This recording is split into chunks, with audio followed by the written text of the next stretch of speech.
Me. All right, this is going to be interactive because you've been listening patiently. Let's see if I can get this moving. All right, so help me complete this sentence, and you're going to have to go out on a limb and speak up. Diversity is... Opportunity. Okay, that's it? Not an end, but a means. Now, I don't know if any of those are honest answers or if that's just preference falsification. Because there's a lot of pressure to say the right thing. When I was growing up, diversity for me was ethnic diversity. I grew up in Sri Lanka to a family of mixed ethnicity. My mom is Sinhala, my dad was Tamil. We were in the middle of a civil war for 30 years between those two ethnicities. Let's just say when they got married, there was no wedding. Nobody was happy. I was lucky enough to get to the US to finish my studies. I ended up at MIT and met some of my closest friends in my pledge class at the fraternity I joined. Now, if you're thinking MIT fraternity sounds like an oxymoron, it is.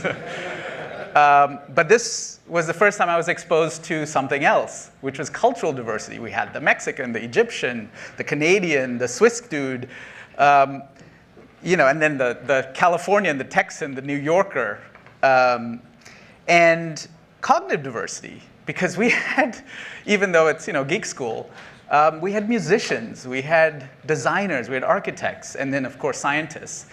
And that was a very different way for me to think about kind of humans.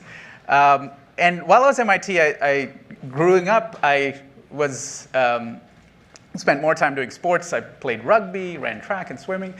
None of those were serious sports at MIT, and MIT sports might sound like an oxymoron. It is not. You should talk to the pistol team. They win lots of medals. But I joined crew because I'd never rowed before, and it seemed like a good idea at the time, except if you've ever seen the River Charles in March with half the river still frozen when you're putting your boats in. That is not fun, especially if you grew up in Sri Lanka where the weather does not dip below 80 degrees. But we trained hard.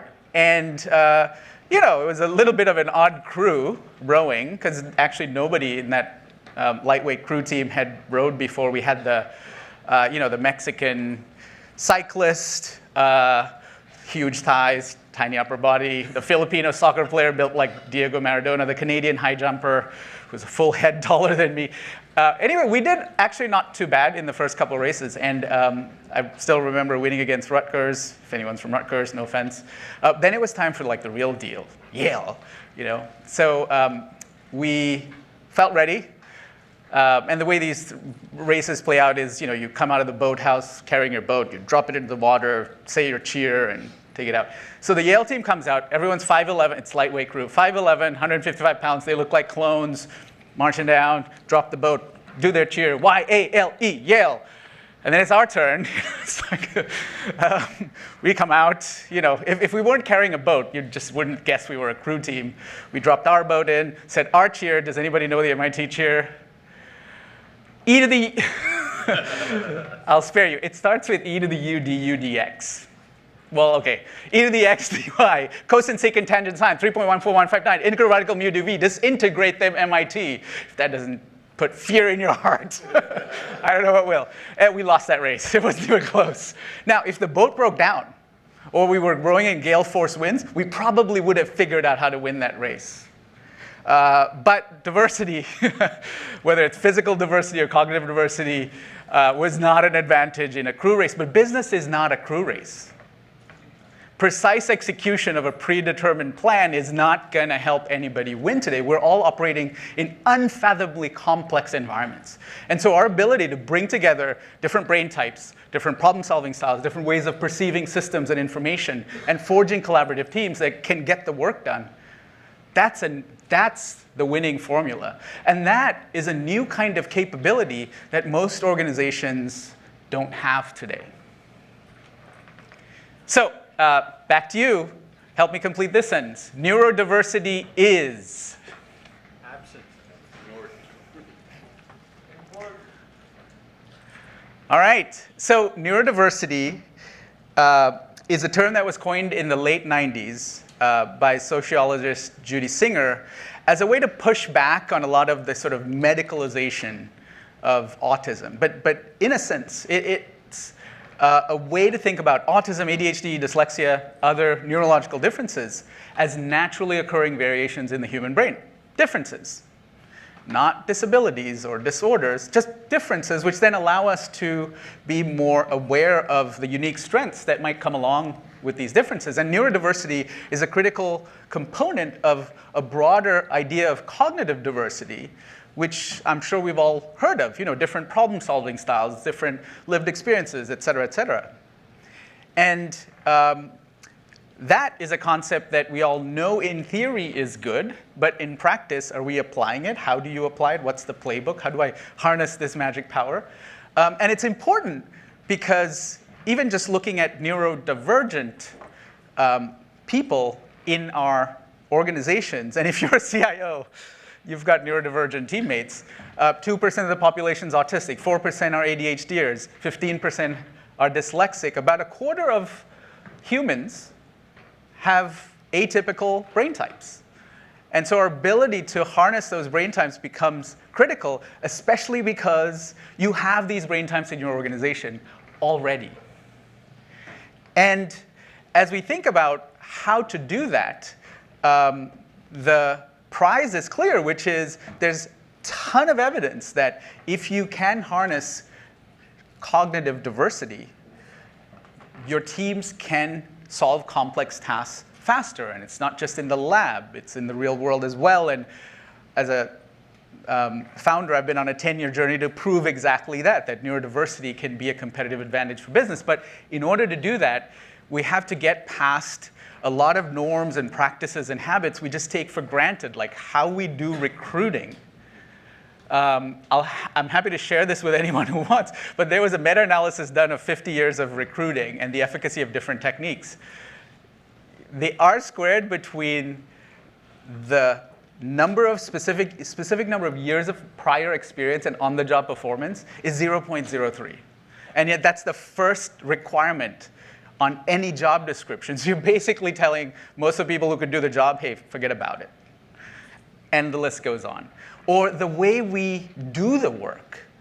I mean, that's a water-agile icon. Like it's just, we're all on the third agile transformation, but we've turned these sort of good ideas into tools that are just killing productivity. And it goes deeper than the practices we're aware of in terms of the cultures that we've ended up with, where in most organizations, there isn't a culture of clarity.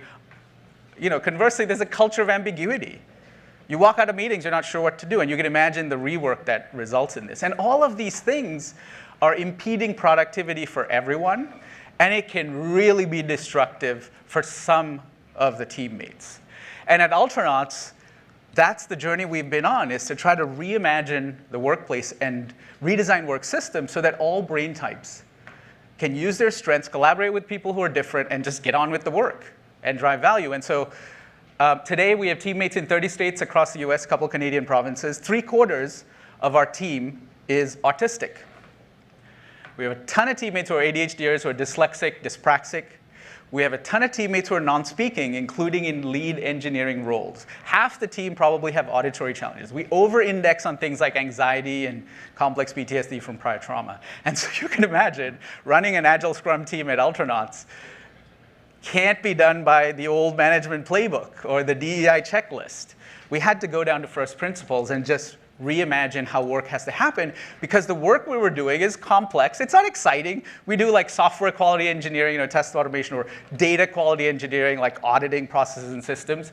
But we're doing it for leaders in industries who aren't hiring us because we're neurodiverse. They're hiring us because, like, hey, I have a fund management app with 11,000 manual tests, and this consulting firm wants to automate 11,000 manual tests. Obviously, that's not going to work. What do we do? Or, hey, I'm building this new forecasting model, and we know that we've got data quality issues, but there's legacy systems the observability tools aren't using. Like, help me precisely diagnose what to do.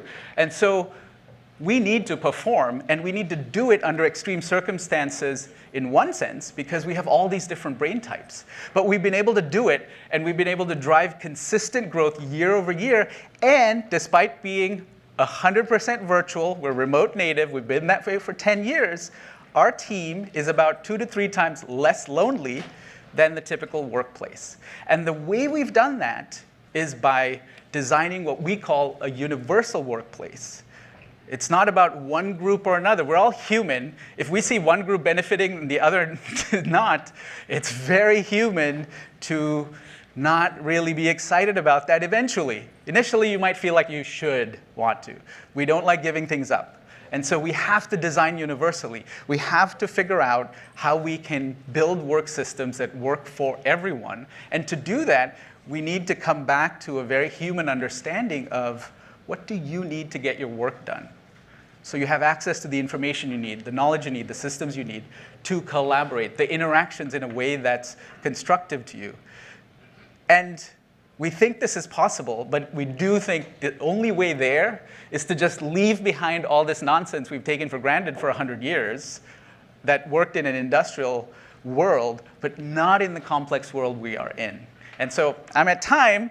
I'll just skip to the last piece here, which is to leave you with a question of what is the future of work?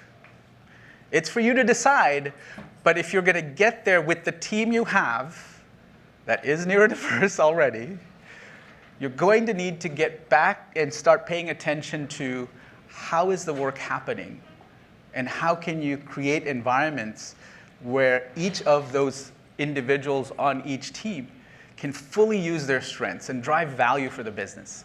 Thank you.